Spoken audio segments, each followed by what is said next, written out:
एक 26 साल की लड़की एना सेबेस्टियन की मौत होती है पुणे में, और उनकी जो माँ है वो एक चिट्ठी लिखते हैं उस कंपनी के चेयरमैन को जहाँ वो काम करती थी। उनका देहांत हुआ जुलाई महीने में, लेकिन अब जाके काफ़ी चीज़ें सामने आ रही है उस चिट्ठी की वजह से, जहाँ माँ ये लिखती है कि मेरी बेटी जब से उन्होंने अर्नस्ट एंड यंग में काम शुरू किया तब से उनका जो डे टू डे रूटीन था, उनका जो शेड्यूल था, वो काफ़ी हद तक आउट ऑफ सिंक जिसे कहते हैं इम्बैलेंस रहा है because of long working hours.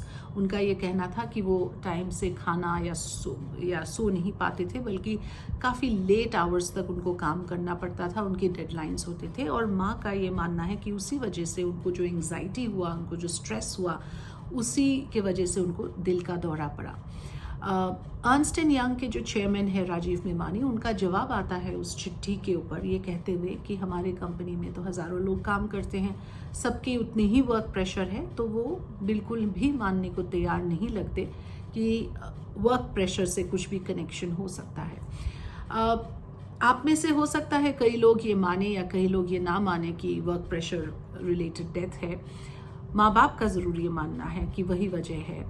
What I want to talk about is, जो मुझे जो बोलना है वो ये है कि जो यंग लोग जो फर्स्ट जॉब्स जो करते हैं और ऐसे कंपनी में जिनको काम मिल जाता है, बहुत एस्पिरेशनल कंपनीज़ है, अर्नस्ट एंड यंग जैसे टॉप कंपनीज़ में आते हैं, उनके साथ जो बर्ताव होता है, जो उनको जिस तरह से उनको लिटरली स्लेव किया जाता है, ये मैं देख चुकी हूँ।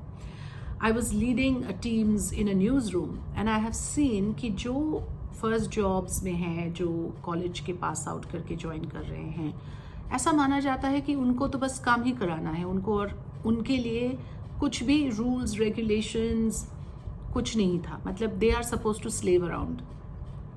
और कई बार मेरे यंगर कलीग्स मेरे पास आते थे और मुझे बोलते थे कि माई mental health is suffering because of this extra workload, और मुझे काफ़ी उनके साथ बात करना पड़ता था कि how to deal with it.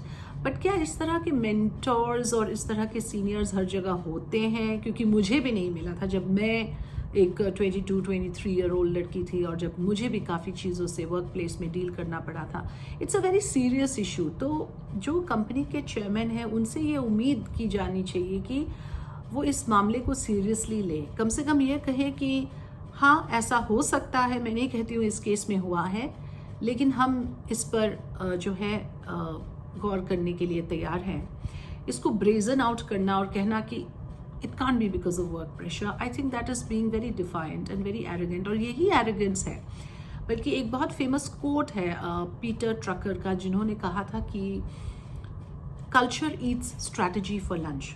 Companies जो ऑर्गेनाइजेशंस बहुत स्ट्रैटेजी पे फोकस करते हैं, वो भूल जाते हैं कि आपके work place culture is bigger than that, is more important than that. सो अगर अर्नस्ट एंड यंग जैसे ऑर्गेनाइजेशन ये सीख जाते और ये फॉलो करते, तो शायद आज एना जिंदा होती।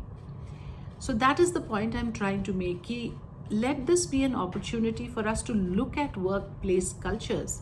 अगर उसमें इस तरह की टॉक्सिसिटी लेवल्स है तो उसको कैसे एड्रेस किया जाए, कैसे करेक्ट किया जाए। और एना के माँ बाप का भी यही गुहार है कि अभी इतने समय बाद वो इस मामले को सामने लेके आए हैं, और इस पर वो चाहते हैं कि इस पर बहस हो, सिर्फ इसलिए कि कोई दूसरी लड़की के साथ ये ना हो। तो शायद इस पर गौर करने की जिम्मेदारी हम सब पर भी है।